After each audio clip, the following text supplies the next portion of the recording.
You're listening to the N2K Space Network.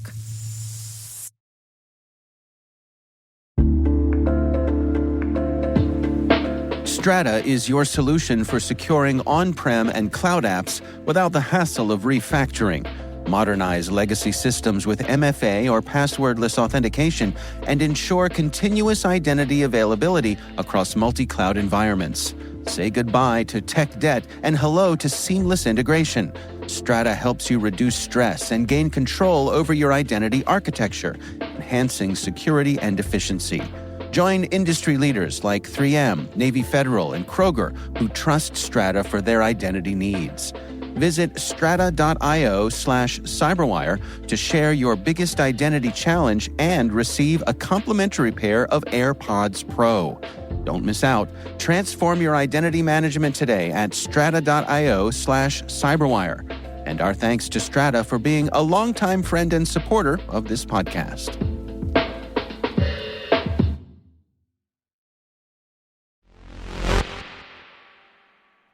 There were a lot of national days off that I missed this week. National Aviation Day was on Monday, commemorating Orville Wright's birthday. Tuesday was National Radio Day, and it also happened to be the anniversary of the launch of Voyager 2. So I wanted to start us off today with a moment to recognise the achievements of aviation and audio, both of which have led me to my job today as a podcast producer that specialises in aerospace. My career advisor definitely didn't see that in my future. T-minus 20 seconds to LOS speed rest. Go for deploy. Roger roll.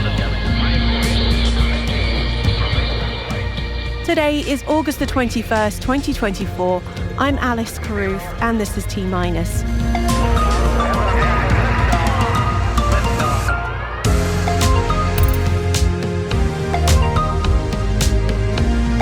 AstroForge raises $40 million in a Series A round. Mynaric stock tumbles on news of production delays. Axiom and Nokia partner on the Axiom Space.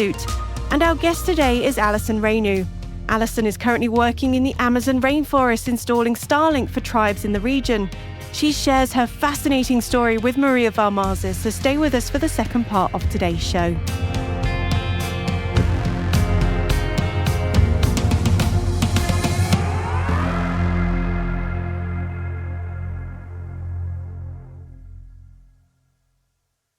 We're kicking off with the good and the bad of the space industry this Wednesday. When one company soars, another tanks. Let's start on a positive note, shall we? AstroForge has raised $40 million in a Series A round. That brings the total raised by the company to date to $55 million. The asteroid mining company launched their first mission in April 2023, which suffered with communication issues. Their second mission, called Odin, is aiming to go into deep space and is due to launch later this year. And the company used the seed announcement to share details of their third mission, Vestri. It will feature the company's 200-kilogram production vehicle, which is designed to return to a near-Earth asteroid and dock with the body in space. AstroForge says that Vestri's insights and characterization of the target asteroid's composition will allow them to obtain the quality and quantity of valuable elements located on the asteroid. The Vestri spacecraft will be developed completely in-house and is expected to launch on the Intuitive Machines' third mission in 2025. And in complete contrast to AstroForge's success, Mynaric is suffering on the stock market. The Germany-based company has slashed its 2024 revenue guidance nearly 70% at the midpoint, citing production delays in its laser communication product. The company also announced the voluntary departure of their CFO. Stefan Bernd von Ballo apparently left the company for personal reasons effective last week. Bernd von Ballo has been with Mynaric since 2018 and assumed the role as CFO in 2020. Mynaric debuted on the Nasdaq in late 2021 at a market value of about $325 million, but the stock has tumbled since, dropping below $2 a share and trading below a market value of $50 million. Let's hope things pick up for them soon. Axiom Space has announced a partnership with Nokia to collaborate on next-generation spacesuits. The companies plan to integrate advanced 4G LTE communication capabilities into the Axiom Extravehicular Mobility Unit, known as Axiom, that will be used for the Artemis 3 lunar mission. The technology will support HD video, telemetry data, and voice transmission over multiple kilometers on the moon. This advancement aims to enable Artemis 3 crew members to capture real-time video and communicate with mission controllers on Earth while they explore the lunar surface. Nokia plans to deploy the first cellular network on the moon as part of the Intuitive Machines IM-2 mission. That's scheduled to be delivered to the launch site in 2024. The company aims to demonstrate that cellular connectivity can facilitate crucial communications during future lunar or Mars missions. And speaking of spacesuits, Australian startup MetaCosmos has raised $2 million in a pre-seed funding round. The capital has come from a Saudi Arabian technology group. MetaCosmos says this new round of funding will enable them to accelerate the delivery of milestones, advance their spacesuit technology, and launch spin-off applications in multiple industries for new markets. Japan and India have held talks to deepen cooperation in areas of outer space and cyber. In a joint statement issued after the 2+2 talks involving the foreign and defence ministers of the two countries in New Delhi, it was also decided a 2008 Declaration on Security Cooperation would be updated, possibly by the end of the year. The meeting was held against the backdrop of concern over China's assertiveness in the Indo-Pacific region. Japan has also been seeking to reinforce defence capabilities in domains such as space and cyber, and working together with like-minded countries in those fields. Over to Scotland now, and startup Space Intelligence have closed a Series A funding round led by UAE-based AzurX Space Ventures. Space Intelligence is aiming to provide high-accuracy nature mapping derived from satellite data. The undisclosed amount of funding will be used to expand Space Intelligence catalogue of mapping data across the world's forests to support the development and financing of forest carbon projects, as well as nature impact monitoring across corporate supply chains. The US Space Agency has selected teams to receive grants for open source science. NASA awarded $1.4 million to 15 teams developing new technologies that advance and streamline the open sharing of scientific information. The program, called HPOS, which stands for High Priority Open Source Science, funds projects that aim to increase the accessibility, inclusivity, or reproducibility of NASA's Science Mission Directorate research. Projects include open source tools, software, frameworks, data formats, or libraries that will have significant impact on the science community. And SpaceX debuted a new Falcon 9 booster yesterday. The spacecraft delivered 22 Starlink satellites to LEO on its maiden flight from Florida.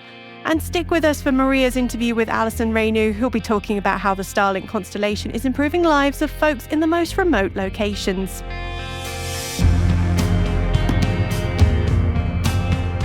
That concludes our briefing on this hump day. Check out the links in the selected reading section of our show notes for more information on all the stories mentioned in the show. There's an additional article in there as well on lessons from Amazon and FedEx on informing spacecraft management in orbit. Hey T-Minus crew, if you find this podcast useful, and we really do hope you do, please do us a favour and share a 5-star rating and a short review in your favourite podcast app. It will help other space professionals like you find the show and join the T-Minus crew. Thank you. We really appreciate it.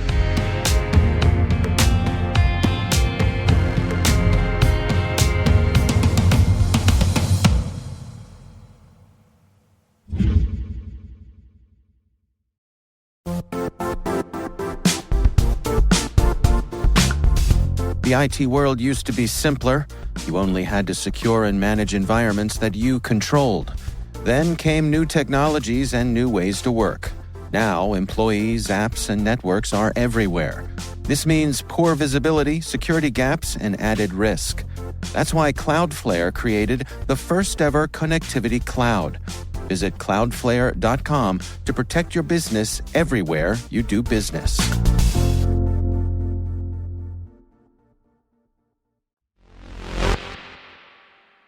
In July, I stumbled across a New York Times article about Starlink being installed in the Amazon rainforest.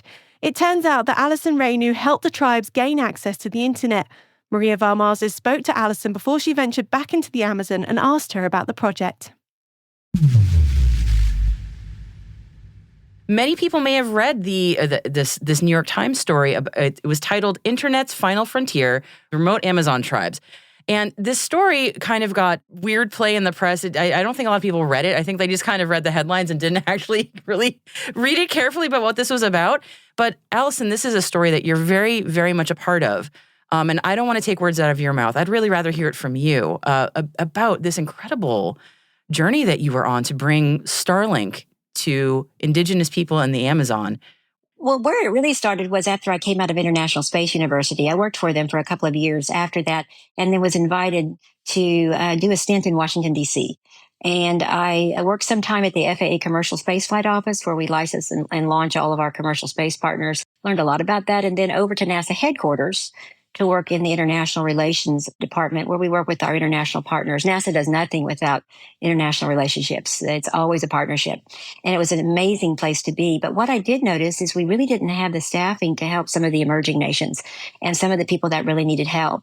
And I guess from there, that's where I spun off into my own private career to help people that, didn't really have the means, the knowledge, the connections to accomplish some things they wanted to do concerning space. And not every country wants an astronaut. They just may want some help with satellite or space policy or something like that. So that's what started happening. I think it's because I'm a mother, and I've been through some really hard times over sometimes decades at a time, being on the bottom. That gave me a lot of compassion for human beings. Maybe that was all part of the plan. And I look at it as the bad times is almost a blessing for me. I think it was in January of 2023. I received an email from a stranger, a chief in the Amazon, and it was a 1-minute video requesting that would I help bring them 20 Starlinks to their tribe. And, I thought about it. Of course, that's where Flora came in, my friend Flora. I didn't know her before, but she had seen me speak at the first Indigenous Space Conference a couple months before that, and then saw me on I believe, on Facebook in front of the SpaceX building, the Starlink building in LA. So she thought, well, maybe this lady can help us, because I think they had written about 100 letters or emails asking for help and nobody would. I immediately saw what a blessing that internet could be for people. I asked them why, and the chief said, we don't have education, we don't have medical help, telemedicine, we can't even communicate from, village to village, or if we have illegal invaders, we can't contact the government. Everything we have to walk, 2 days sometimes just to deliver a message.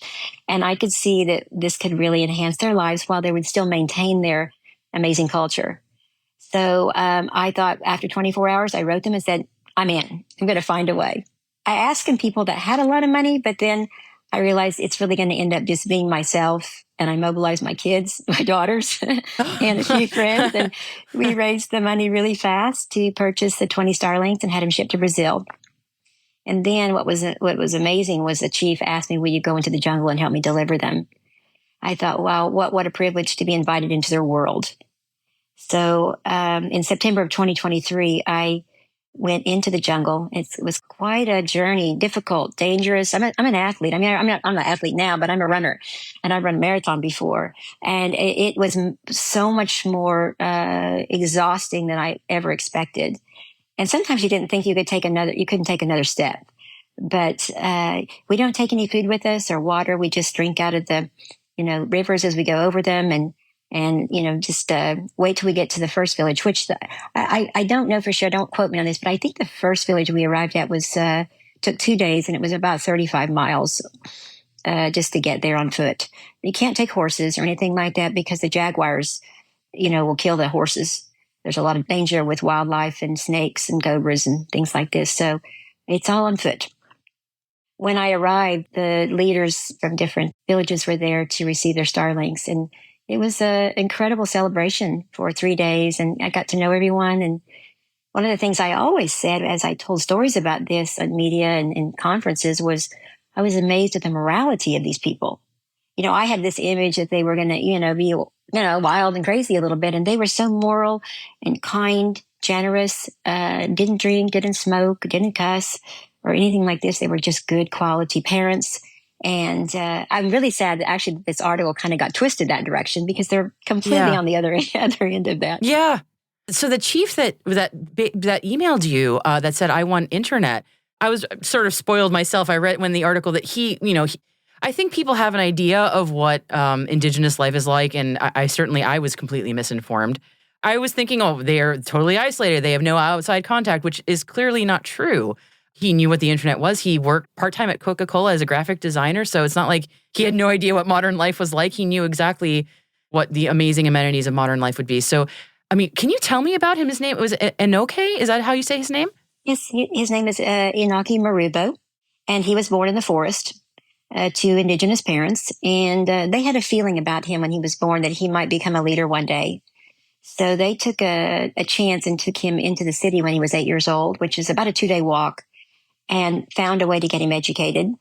And then he went on and graduated from university and did work for Coca-Cola for several years. And then he felt that yearning and that nudge to go back and take everything he learned and go back to his people and into the forest to help improve lives. So he has a really good handle on a foot in both worlds, and the positives and negatives of internet. So he's an excellent leader to do this. I was also mentioning, like, I had a lot of misconceptions, and I'm sure I still have a bunch. You mentioned a few that you had some ideas of what it would be like when you went there. I imagine when you actually went, as you said, the people were very moral and morally upstanding. What about their daily life? Like, what are the villages like? What amenities do they already have, or what were they looking for? No, they don't have any amenities at all. I was just one of them. We were washing our clothes in the river and drinking from the river and bathing in the river. It's a very simple life. The closest city that I walked from is about, good 2-day walk. So they do have laundry detergent and soap and they have guns to go hunting and things like that. But they, mostly have maintained this amazing culture. The women, they whatever they hunt today is what we eat. I'm a farm girl, so I was a little more tolerant, I guess, of strange diets. We've had monkey soup and wild boar and turtles and turtle eggs and fish and just whatever they go. And it's the women take it and butcher it and cook it over an open fire. It's everything you imagined that the Amazon would be, with the grass huts and people living in them and quietly going about their duties every single day.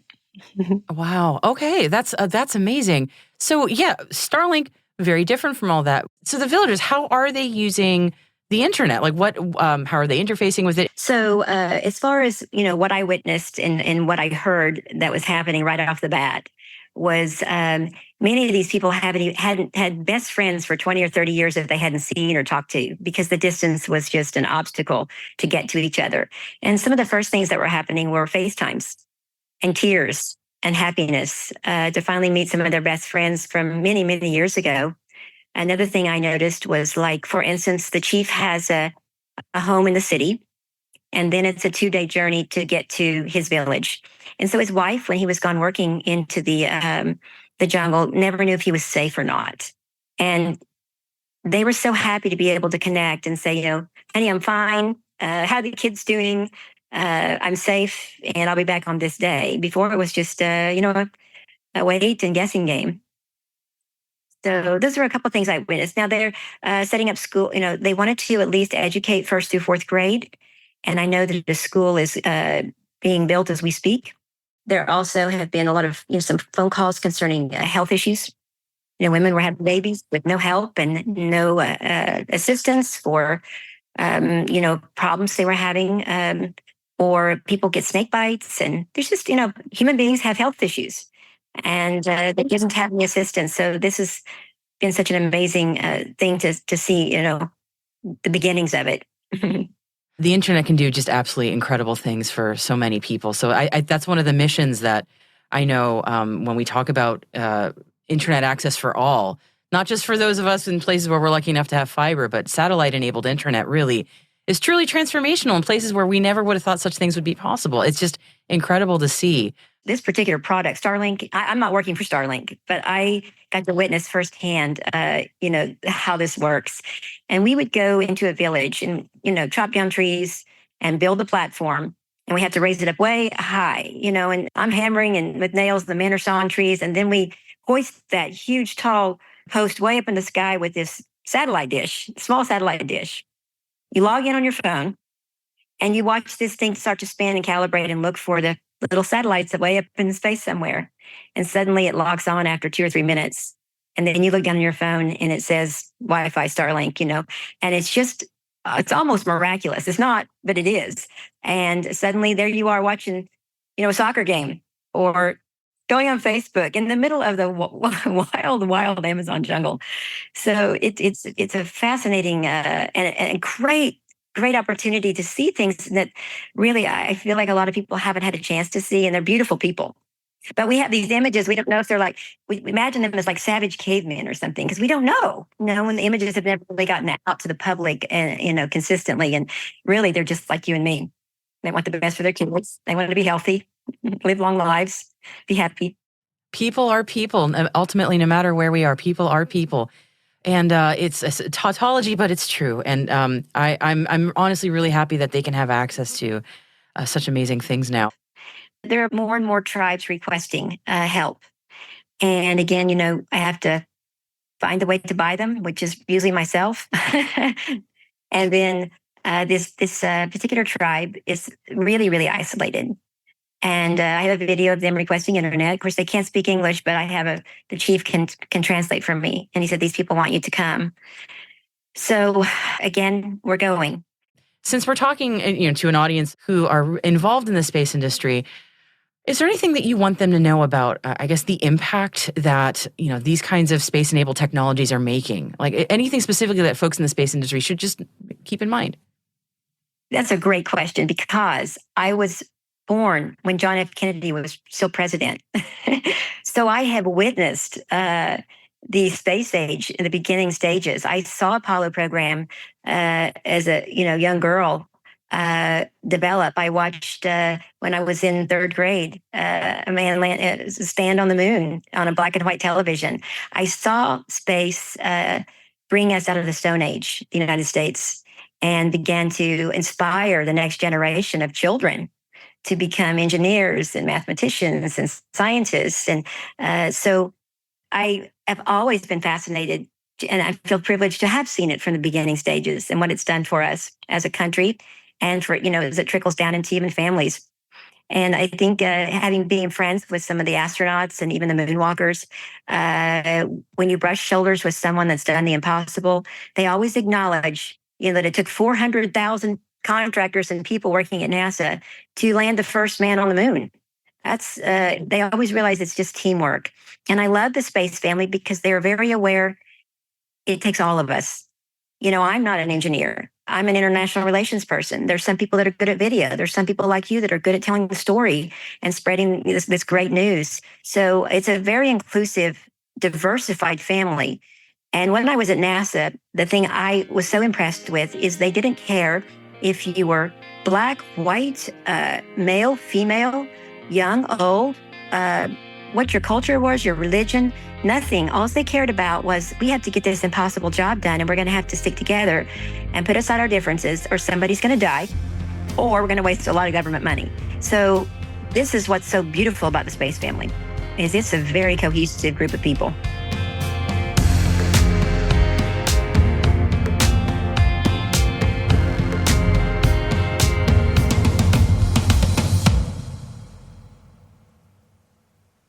We'll be right back.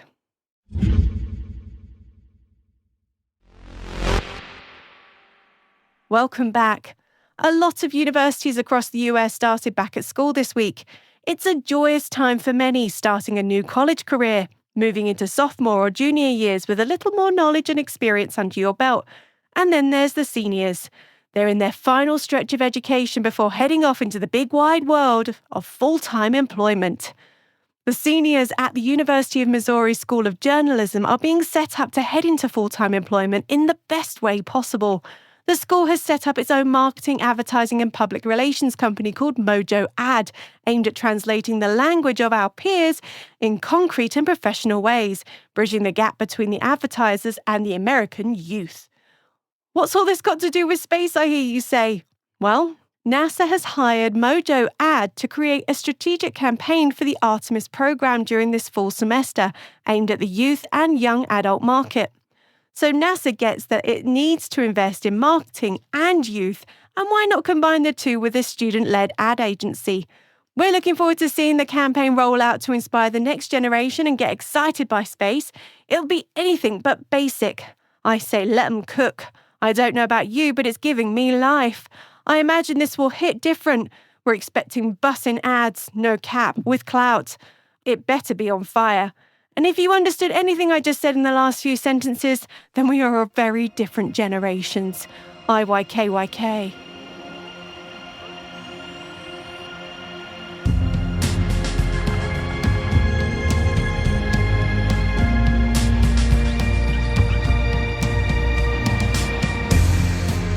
That's it for T-Minus for August the 21st, 2024, brought to you by N2K Cyberwire. For additional resources from today's report, check out our show notes at space.n2k.com. We'd love to know what you think of this podcast. You can email us at space@n2k.com or submit the survey in the show notes. Your feedback ensures we deliver the information that keeps you a step ahead in the rapidly changing space industry. N2K Strategic Workforce Intelligence optimizes the value of your biggest investment, your people. We make you smarter about your team while making your team smarter. This episode's associate producer is Liz Stokes. We're mixed by Elliot Peltzman and Trey Hester with original music by Elliot Peltzman. Our executive producer is Jennifer Iben. Our executive editor is Brandon Karff. Simone Petrella is our president. Peter Kilpie is our publisher. And I'm Alice Carruth. Maria Varmazis will be back next week. Thanks for listening.